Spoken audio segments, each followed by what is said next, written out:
Greetings viewers, I've been receiving several inquiries and comments regarding the new game I've been casting, things along the lines of, it looks cool, but I have no idea what's going on. So I decided to give you folks a quick rundown of DropZone, the new strategy title coming in from Sparky Pants Studios.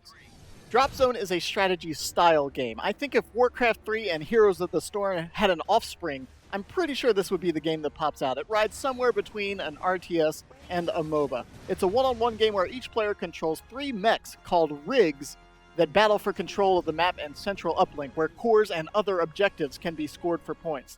The matches are a flat 15 minutes long, as the idea is that you're dropping in for quick runs on an infested planet to retrieve these high-value objects.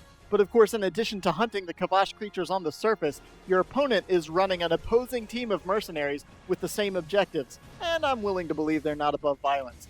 There's no base building similar to Dawn of War, so right from the get-go, the game is all about map control, tactics, and micro.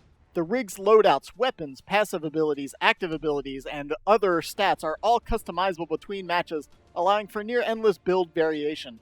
Anyways, let's dive in and take a look at that before I ramble for too long here. Here in the build menu, you have access to all of your options to customize your rigs, starting with an array of pilots, which each come with a base set of stats, a pilot passive ability, and an ultimate skill.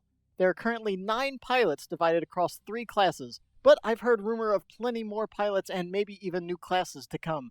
With a pilot selected, you can then start outfitting your rig. Weapon, body, and utility slots for hardware, which determine your active abilities, base stats, and of course the appearance of your rig.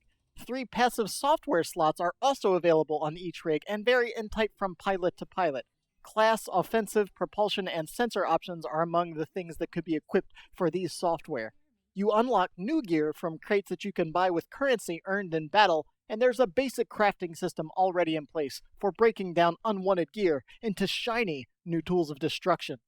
Once your team's equipped, it's time for your first drop. Before you break atmosphere to deal with all those nasty Kavash, the pregame sequence here allows you to load up your dropship by drafting which rigs you're taking to the surface. First, the map you'll be dropped into is revealed along with your lineup of secondary objectives for the match. You can pick between any of your established builds that you assembled in the build menu previously, and you get 3 for each pilot.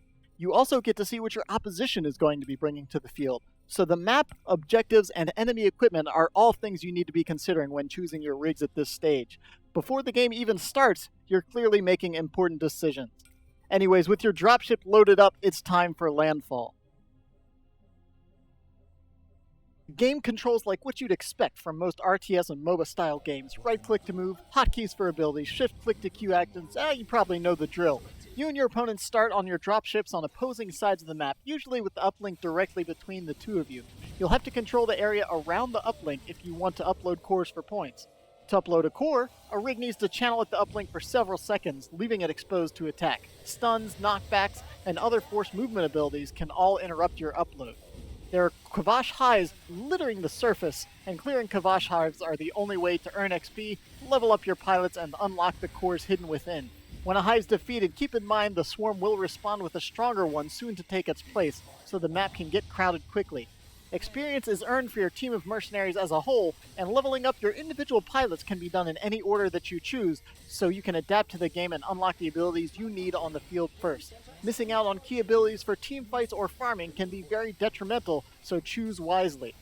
There are also vision towers, which capture similar to Company of Heroes and Dawn of War, that grant vision in a large area, crucial for tracking enemy movements and strategies. If you manage to capture all of the towers on a map simultaneously, you'll earn a bonus 2 points for the total vision objective. And last but not least, the boss layers, containing powerful Kavash creatures that reward a large sum of XP and damage buff available for your rigs.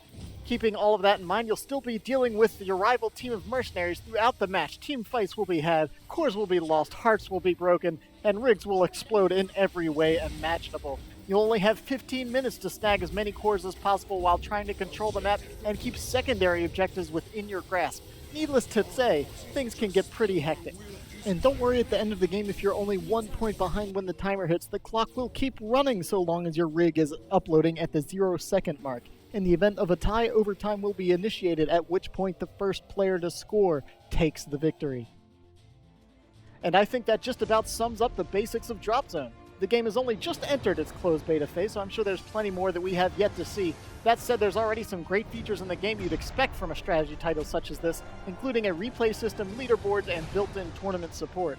I'll keep the matches coming on my channel and should be releasing some weekly tips and other similar content going forward. If you're looking to check this game out, head on over to playdropzone.com to register for the beta, and be sure to follow me on Facebook and Twitter because I just might be throwing out some beta keys over the coming days and weeks. And there's also a strong fan community already building steam, so if you're looking for other players, strategy discussion, tournaments, and community events, head on over to DropZoneNation.com. I think that's about all I've got. This has been Red-Rupee. Good luck out there, core hunters.